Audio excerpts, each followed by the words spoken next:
All right. Well, good morning, everybody, and welcome to the East Side, where we go over stuff because stuff needs going over. I'm not coming at you with slick edit shots and fancy high-tech stuff, and there's going to be no death by PowerPoint, at least not yet. What I am coming to you is with the basics, trench warfare, because what has happened is the truth has been pastorized. Now, am I blaming your pastor? No, not particularly, although the things I'm showing you are exceedingly easy to find out if you just take a look at even some of the most basic referral tools in your scriptures. A concordance, like a Strong's concordance, any software system, the context of the scriptures itself, and basically anytime you take away an ism or a pet theology, you can get to the truth. Let me make a slight adjustment here. The emphasis, of course, is on the board, but I do not want to be fully cut off from the situation. And let me wipe this off too. All right. So, this morning, I want to start a series that I've been talking about and getting some private messages on regarding a subject that has raised the ire and destroyed the families of many Christian people. And that is the subject of women. Okay? Now, a lot has happened to the woman in the past, over the thousands of years. There has been a relationship between man and woman, even since creation, where a woman wants to be leading the man wants to be over the woman, and what Yahweh had put in place was a half-half situation, okay? The woman was brought into being out of the man. It didn't take a rib. You don't have to go into the minerals of the man and the woman, like that stuff. No. That is the wrong word. We're not going to go into that today, but suffice it to say, the woman is far more than the rib of the man. But what we are going to go into today is what a woman is in a function of a marriage and the relationship to a man, because I have been myself not taking this seriously, and I know my brothers don't understand this fully. And we are left oftentimes to our personalities and our personal moral convictions as to how we treat our wives, and the instruction has sucked. So in order to have a better instruction, and I don't mean a complicated instruction, this is not building a 747, okay? This is a relationship that is personal, physical, spiritual, out of submission to the Father, in obedience to his simple instructions, which he has been giving since day one. So, we're just going to jump into it. I'm not worried about spoilers. I'm not worried about anybody stealing my thunder. I don't have any thunder. Okay? All I have is the Word of God and people that want to hear it. So, so here it is. All right? Woman, your wife, is not your helpmeet. Okay? This implies some type of subservient position, which then is misunderstood and misrepresented by the word submit to, okay, and then has been misused throughout history, especially since the 1500s, when it was brought into the context of a more, superior, subordinate situation. I'm not going to get into that, how that works right this minute, because it doesn't matter. If you don't understand what the woman is, it doesn't matter what the rest is. You have to start at the beginning. We're talking Genesis here, right? Genesis 2. And I'll just read it. In Genesis 2, God is talking to himself, right? And he wants to make a helper. Okay? Now, the word helper in Hebrew is ezer. Okay? I don't speak a lot of Hebrew, but guess what? I have reading comprehension and I can look up words. And then I can look up the word and I can see where else it's used. That forms a context of the definition of the word, so we don't have to rely on the patriarchy, some vicar, some reverend, some pope, some priest, some conehead theologian to tell me what a word means. You can look it up for yourself. You can even take a look at some of the symbols of the word. Okay, say you can't. Say you can't even read this, but say we got like this thing here, this thing here, this thing here, and we got this thing here, and we got a couple dots here, right? And then we've got like this thing here, and we've got 3 dots here, and then we've got this thing here, and that thing there. So, can you read that? I can't read that, but guess what? I can find it in the concordance, right? Especially a digital one, and then it'll tell you where else this word is used. The word is ezer, okay, ezer, and it's used many places. It does not mean servant. It does not mean just helper, in the sense of, here, let me help you do that. Or, hey, can you help me by making me a sandwich? Or, can you help me by picking up the kids? Or, can you help me, whatever. That's not the realm in which this word is used anywhere in Scripture. Woman equals ezer, okay? Ezer equals rescuer. Okay? Rescuer. Oh my goodness, what does that mean? What is my wife rescuing me from? Oh, she's making babies. Oh, whatever. She's rescuing me from loneliness. Okay. So, anyway, a river flowed out of Eden to water the garden, and from it divided became 4 riverheads. The name of the first, Bishon, the winds around, etc. The gold of that land was good. The name of the second river is Gihon, its winds around the whole land of Cush. The name of the third river is Tigris, etc. So anyways, moving on. In verse 20, so the man gave names to all livestock and flying creatures of the sky, to all the animals of the field, but for the man he did not find a well-matched helper for him. And Adonai caused a deep sleep, etc. A well-matched helper. So, if I say, well, what does that mean? What does helper mean? Because it's pretty serious, because guess what? Adam is alone, and he can no longer fulfill the design of creation because he didn't have a mate, etc., right? So let's just look somewhere else where this is found. Let's start in Psalm 121, Psalm of David.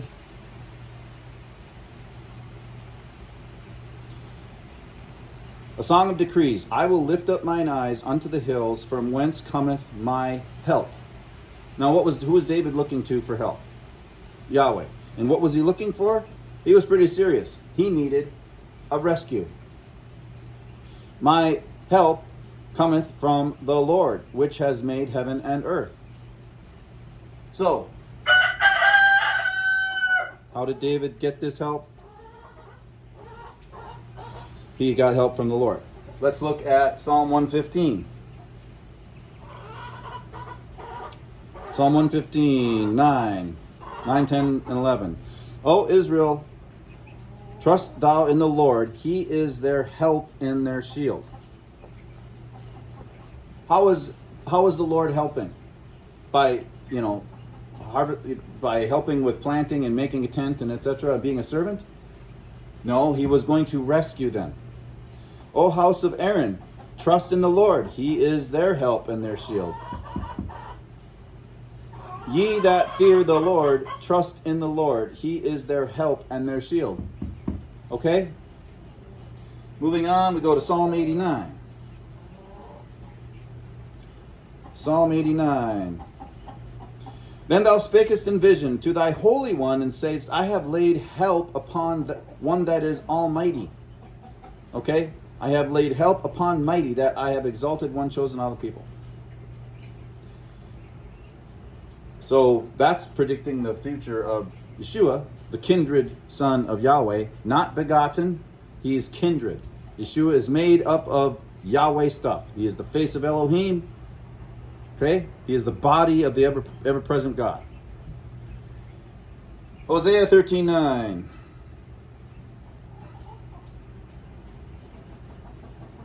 O Israel, thou hast destroyed thyself, but in me is thine help. In me is thine help. Who is me and what is the help? In Yahweh is their rescue, their salvation.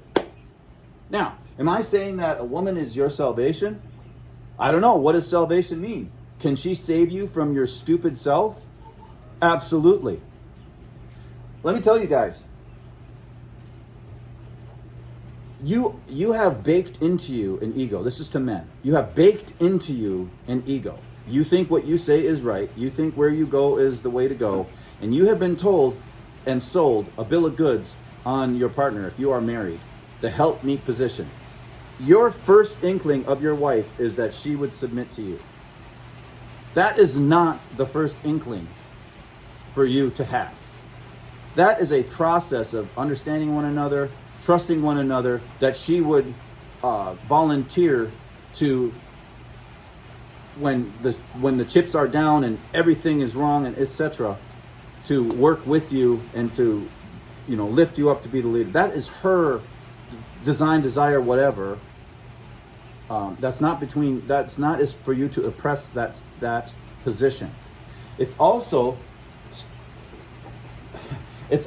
poison for you to start with this attitude of the helpmeet. Because again, your ego will put this in a bad light. And it's every man. It's me. It's the patriarchy.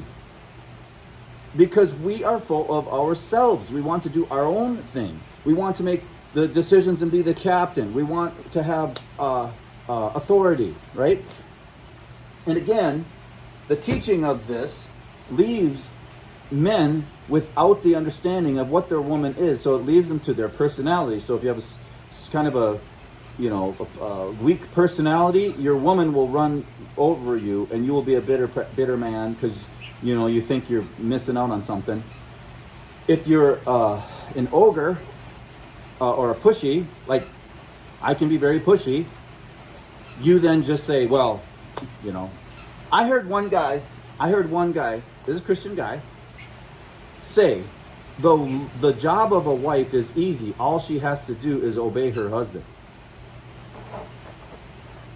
Now, is that a recipe for a beautiful marriage with all the components of it, with the minerals and the meat and the delightful, the fats of the land and the honey and the word and walking hand in hand?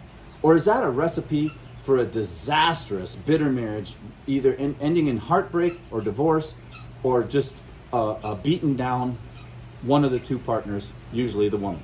How many times have I seen the faces of women downfall, downcast, in defeat, because they don't have a sense of traction in the scriptures that empowers them to fulfill the ultimate goal and of Yahweh? Because you don't understand the scriptures. You've thrown out the beginning of the book, except for the flood and Noah and just some stories, etc. The definition of you is in the beginning of the book.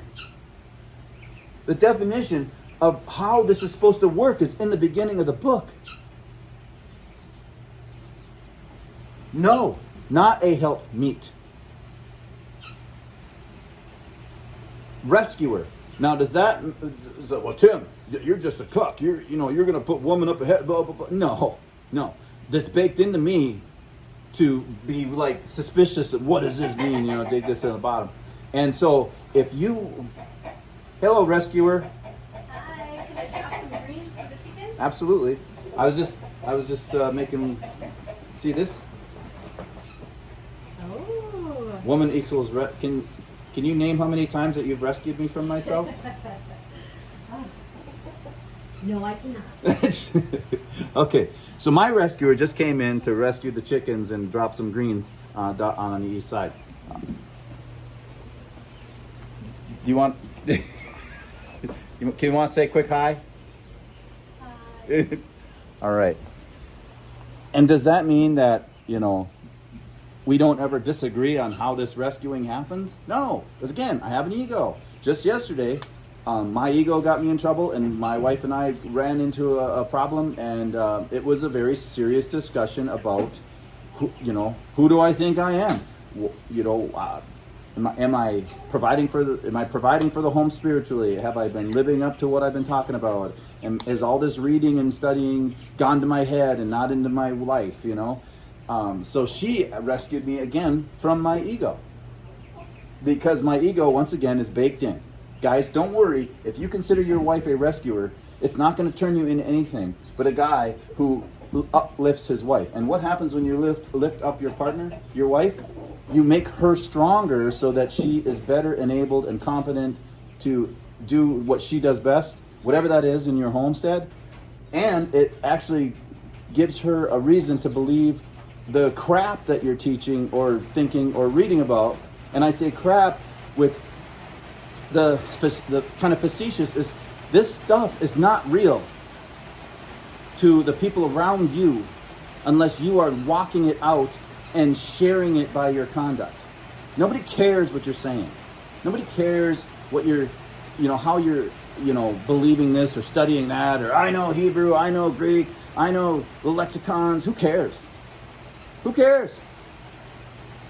If you don't have the love